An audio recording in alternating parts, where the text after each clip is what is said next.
Hey Merfolk fans, I'm Joe. Thanks very much for joining me today. I'm here with round 2 of a modern competitive league. It looks like the opponent is on the play this time. Let's have a look at the opening hand. Mr. Deathcloud is my opponent. This is a lovely opening hand. We just need to draw one more land and it's fully turned on. Silvergill will help with that. Opponent kept 7 as well, so hopefully it's a good game 1. Okay, opponent opens up with a black-green land, sort of staying true to his name. Mr. Deathcloud. Those of you unfamiliar, Deathcloud is a card that is run by black-green decks. It's kind of a wrath effect. If you're interested, you should look into it, but it's a lesser played modern deck these days. Opponent's opening with Inquisition of Kozilek. Curious to see what he takes from this hand. There's a lot of gas. So Kira probably means he has a bunch of removal.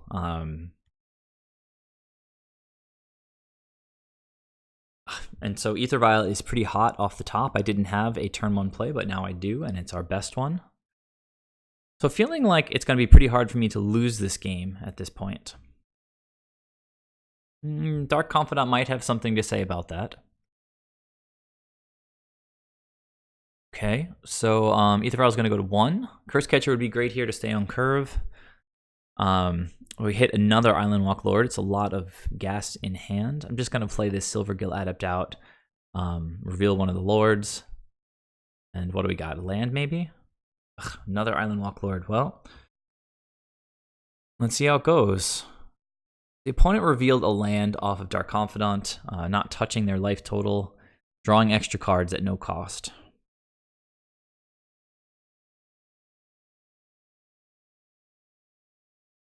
Okay, so the opponent cast Kolaghan's Command. I don't have the Cursecatcher. He's doing it right into the face of an AEther Vial on 1. If I had the Cursecatcher, it would be a massive blowout in our favor. We would get to go to the next turn and put 2 lords onto the table, potentially tick AEther Vial up to 3 and just go nuts with Reejerey. This is an excellent example of the power of being on the play. If I had been on the play on the opponent, let's see if the if I got to have AEther Vial on 2, I would have at least gotten some value out of it. As it stands, this is just miserable. So not much more to say about that. I sort of bluffed the Cursecatcher just to make the opponent potentially feel worried or silly or something. He's going to get in with Dark Confidant. That's bold. I could have Harbingers. Well, there's a land at least, right? But I'm going to play out a Merrow Reejerey, and now he's going to play Liliana, and it's just going to be disgusting. He's going to... All right, so he revealed another land, still sitting perfectly at 20. Oh, and there's Liliana. Okay, so it's turn 1 Inquisition, turn 2 Dark Confidant, turn 3 Kolaghan's Command, turn 4 Liliana. 2 extra cards with Dark Confidant. Without losing any life. Dark Confidant has done 4 damage to me now. Got plenty of lands, plenty of cards in hand. Ugh, what seemed like an unstoppable opening hand just got totally turned on its head by that Kolaghan's Command. Well, land means we can play out 2 creatures here, which is something. The opponent's sitting with 4 cards, though, and that is extremely worrisome. Now, we know Liliana's going to make us discard something, and I guess I could have done something like discard the Oboro, but we really want to get 4 lands onto the board against Jund. In the next couple turns, if I draw into Master of Waves, I could totally just stabilize and take control. All right, so a 3rd land. This is getting a little bit silly. I have to discard an Island Walk Lord. Opponent is almost surely going to discard a land, and they do. What is this? Yeah, why not? Bloodbraid Elf, perfect. Into a Scavenging Ooze with like 100 creatures in the graveyard already. Yeah, I can't block this thing. I need to draw Master of Waves immediately. Come on, Master of Waves. Opponent has an extra forest, gain some life. Yeah, not Master of Waves.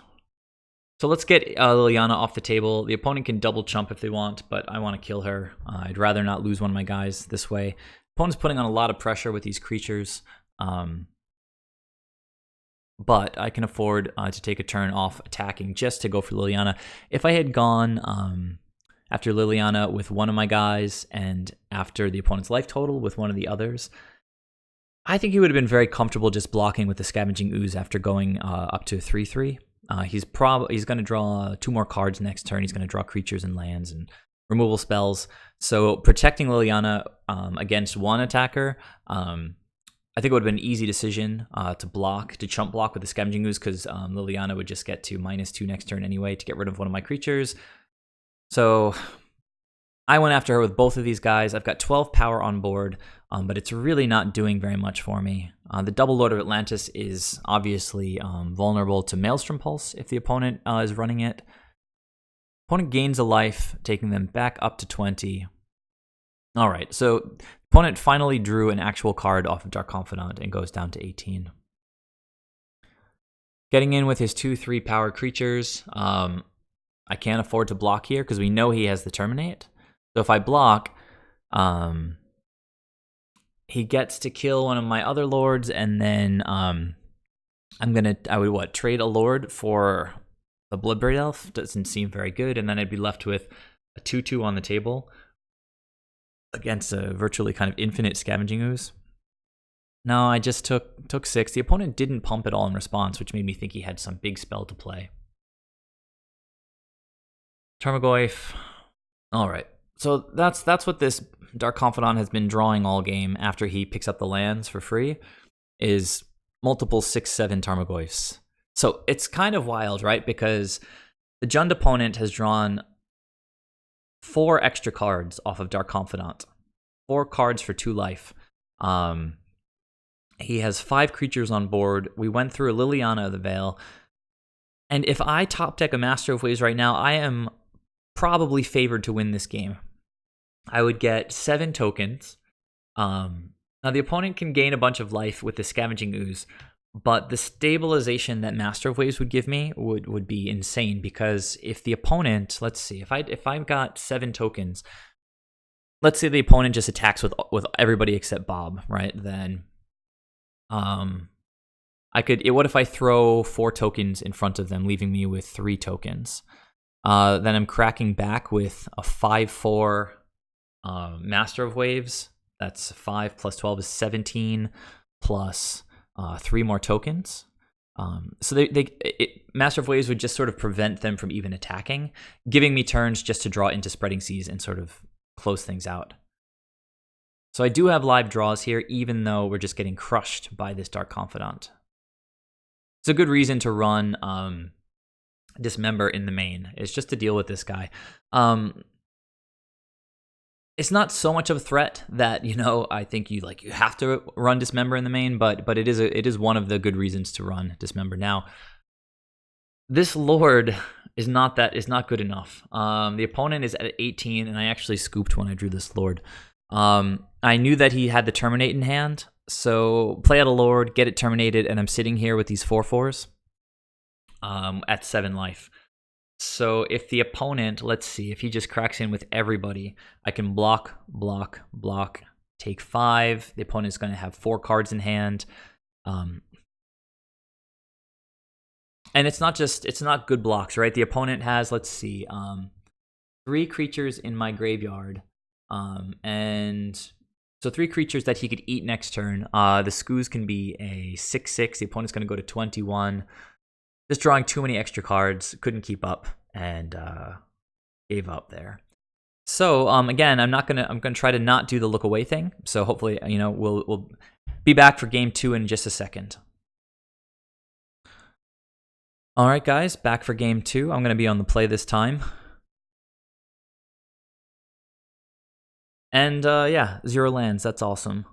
So against Jund, you really don't want to mulligan. Let me show you my sideboarding plan. Again, since I've been changing my sideboard so much lately, I'm not 100% on what I've got in and what I've got out. But I know what I took out. Took out 1 Cursecatcher, 4 AEther Vials, 2 Spell Pierce. Yeah, so that's 1, 2, 3, 4, 5, 6, 7. And I brought in 1 Echoing Truth, 3 Tidebinder Mages, and 3 Relics. So 7 in, 7 out. The package that I bring in is, I think, pretty strong. 3 Tidebinders, 3 relics, both do great work. And the Echoing Truth is just kind of a flexible spell. Like last game, the opponent had 2 Tarmogoyfs, and if we could have bounced those guys, it could have swung things one way or the other. So as I mentioned, 0 lands. Mulligan, really unfortunate, but a pretty nice 6. Opponent also mulligan, so, you know, that's decent. We can see what they did with their mulligan. That guy's going to go to the bottom because currently he doesn't sort of further our plan. We just need to draw lands, basically. A blue source at this point. And remember that we have our vials taken out for game 2, so we want to draw lands, and seeing another creature in this situation on the top of the deck, pretty easy decision to put it on the bottom. So I'm just going to play this island here. If the opponent opens with Inquisition, we can still play one of our Spreading Seas next turn. Now this was frustrating because the opponent's just passing after playing a fetch land without cracking it, which means that I currently have no plays.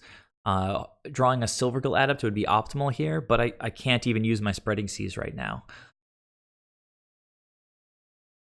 All right, so there's a land, and we really don't want to play out Tidebinder Mage right now. Let's play a Mutavault, and we have to pass, right?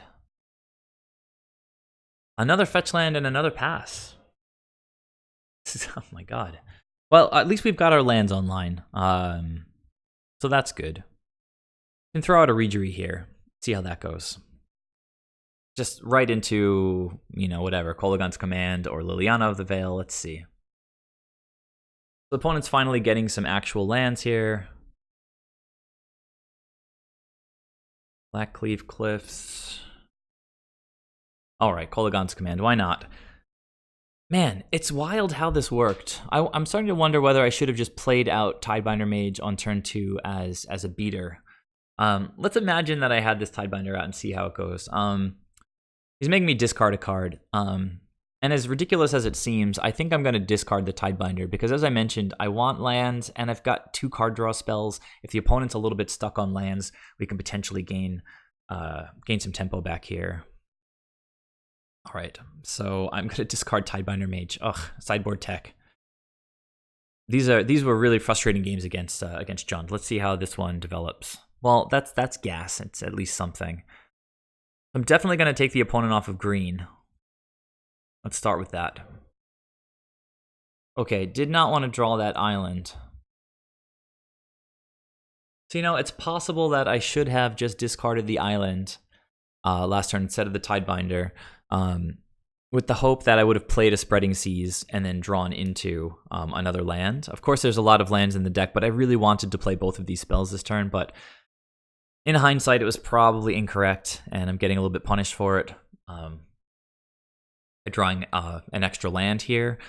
But, you know, I drew into 2 lords here this turn, so that's something. Hopefully the opponent can get a little stuck for a while. But even on their mulligan, they hit their first 4 land drops. And let's see what they've got. Liliana making me discard. So now it's an easy decision. I'm just going to get rid of my island. Guess we should see what the opponent got rid of. They got rid of a Raging Ravine. Guess they're pretty set on lands. That's kind of a strange thing to pitch. It must mean that they have a lot of gas in hand. Silvergill is pretty nice. I can lead with that, but Liliana's on 4. She's going to get to kill one of my creatures.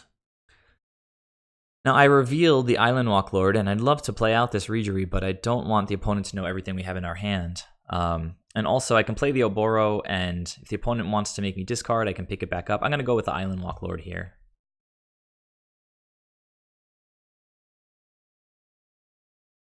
Okay, wants me to discard, so I'm going to pick up the Oboro and pitch that thing. What has the opponent got to throw away? Forest. Okay.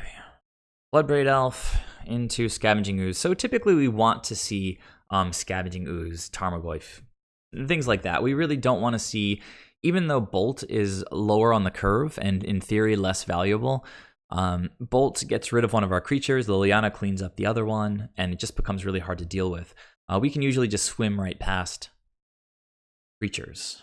Alright, so the opponent's down to 1 card. He took 2 life to play this Stomping Ground, which I guess he wants to eat something with the Scavenging Ooze. Continue to draw lands. So far in this game, I've drawn 7 lands. To be fair, I did pitch my Tidebinder Mage instead of one of those lands.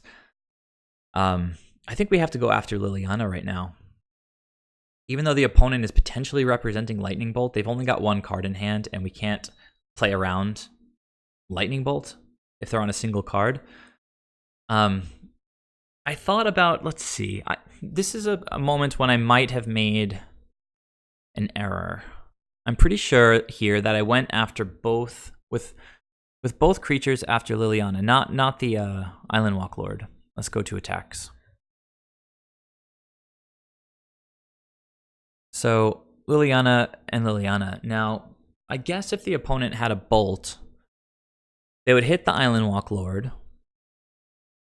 trade with the Silvergill Adept. Because if they hit the Island Walk Lord, I still have 2 3/3s going at Liliana.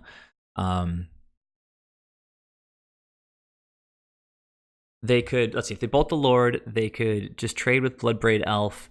Liliana would take 3 from Mutavault. She'd still be able to minus. And I would be left with Mutavault and Reejerey. The opponent could minus, and then I would have to sack Reejerey since I'm all tapped out. I couldn't sack Mutavault. So if they have the Lightning Bolt, they could protect Liliana, but it would be costly for them, right? They would bolt and then have to sort of trade 2 for 2 creatures, and we'd be left with Liliana on 2. No, I'm sorry. Liliana would be on 5. That would be pretty good for the opponent, actually. If they bolt and then double trade, she'd still be on 5, and then she could minus to make me lose the Reejerey, and then it would be the opponent with 2 cards against me with 0 cards. My board would be empty, and they would have Liliana sitting on 3 counters. So Bolt is super scary here. And it kind of blows us out a little bit. So it's possible I should have just gone after Liliana with 1 creature, gone after the opponent's life total with another, but I really wanted to get rid of the Liliana, and obviously if I only hit her with 1, she still has 1 counter, and if the opponent somehow deals with my board, she can tick up and not be dealt with. At the same time, I have to get the opponent down to 0, so it was a tough decision, but I went both after Liliana, and as it turned out, the opponent is just leaving Stomping Grounds up to eat something with his Scavenging Ooze. So it's pretty much top deck mode time. Maelstrom Pulse is pretty sick for the opponent, and they get to start eating my creatures with Scavenging Ooze. They don't do it during combat, though. I go down to 14. I've got a decent attack next turn.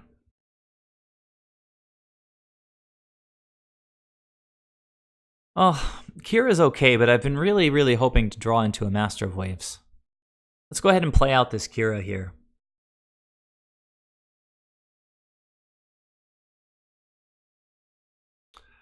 So this is a little bit funny because this means that the opponent either had the Lightning Bolt last turn, which is extremely unlikely. Since, as I mentioned, the Lightning Bolt kind of blows us out in that attack last turn. But the last 2 cards in their hand were Maelstrom Pulse and Lightning Bolt. Alright, so I'm left with 2 power creatures, and the opponent's got... Well, and I've got Mutavault. So I can either... And the thing is that the Scavenging Ooze is really a problem because it's going to get so big and keep gaining life for the opponent. I decided I'm not going to win if I don't attack, so let's get in now, and then if I draw...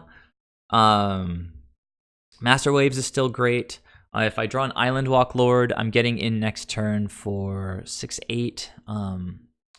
Again, the opponent is just going to keep gaining life. I can't block here. I still got a decent amount of life left, so I'm planning on taking 8 here.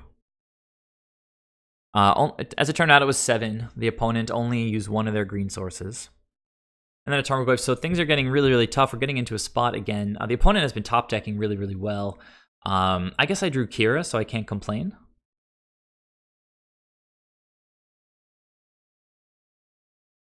So for my turn, my top deck is going to be really important. Harbinger is sort of okay. Lets me tread water for a turn at least. I'd rather not let the opponent untap and start using this green mana again to make the Scavenging Ooze big. So I think the play here is to attack with Kira and just bounce the Scavenging Ooze with Harbinger. My opponent, remember, is Hellbent. They have no cards in hand, so at this point, an Island Walk Lord off the top would be lethal, unless the opponent has an Abrupt Decay next turn, because hitting him down to 9, there's no way for him to go up past 11, and if I draw an Island Walk Lord, I've got 3, 6, 9, 11, and we should have a fair number of Island Walk Lords left in the deck. There's one here in the graveyard, and yeah, so there's 7 left in the deck. That's a lot of outs. Obviously, there's 4 Master of Waves. The opponent's going straight to combat here. Actually, he's getting with both of these guys, and my life total is really low. So I think some blocking is in order. I choose to activate Mutavault since I'd rather keep as much devotion as possible for a top deck Master of Waves. You know what? That was what I had remembered, but let's see. Did I actually lock in these blocks? I did. So trading the Bloodbraid Elf, I guess, makes sense. I've got a ton of devotion anyway. I like this play. It gets one of their attackers off the board, and chumping Tarmogoyf at least keeps me out of bolt range for the time being. We really just want top decks at this point, like as many draws as we can get. We know the opponent's going to play back out that Scavenging Ooze, and we don't know what else they have. So another Tarmogoyf, why not? So since we went into top deck mode, I think the opponent drew Lightning Bolt, Tarmogoyf or something like that. The previous card was like a Maelstrom Pulse. Okay, so that land pretty much just ended our hopes. This is a pretty frustrating match against Jund because we have really, really good game against them. We have plenty of card draw. Our land disruption is as good as it is against any other deck in the format, taking them off of black for Liliana. They play a lot of multicolored spells, red and green. You know, Liliana is double black. 3 relics out of the sideboard should have these creatures, all 3 of these creatures just kind of doing nothing. 3 Tidebinder Mages should be locking these guys down. Kira, is trying to do a good job, but couldn't get to a Master of Waves at all. So I'm going to have to double jump at this point, which is really, really unfortunate. I decided to actually play it another turn because if we do draw the Master of Waves, we would get 3 tokens, which could triple chump. And then if I draw another Master of Waves, I would get 4 tokens, and they would all be bigger and potentially claw my way back into the game. It's not likely, but it's possible. So I have to double chump the Tarmogoyfs. The opponent probably should buff his Scavenging Ooze, depending on what he has in hand. So he does, and I go down to 4. And our only semi-out at this point is Master of Waves. But the opponent has another Scavenging Ooze. So he didn't hit a single land in like the last 4 or 5 draws. And at this point, even if I draw Master of Waves, I only get 3 tokens, and then I have to sort of quadruple block. And I lose a quadruple chump, I should say. And you guys know what I'm going to draw at the end. Oh, Master of Waves. So I had a really nice, easy round 1, and then I thought I was going to have a great round 2. I had an amazing opening hand, but got blown out by Kolaghan's Command. And then, I don't know, what did I hit 5, 6, 7, 8 lands this game? I mean, I don't mind seeing lands. It's just that, one of these Silvergill Adepts or one of these Reejereys or one of these Harbingers should have been a Master of Waves early in the game. But, sometimes we don't get there. We didn't draw any sideboard hate. Yeah, so frustrating, losing 0-2 to Jund. But it happened, and it's over. I'm 1-1 in this modern competitive league. Let me know your guys' thoughts. Please subscribe if you haven't already. Check out my Patreon page, and tune in for the next video where I'll be going into round 3. I'll see you guys there. Bye.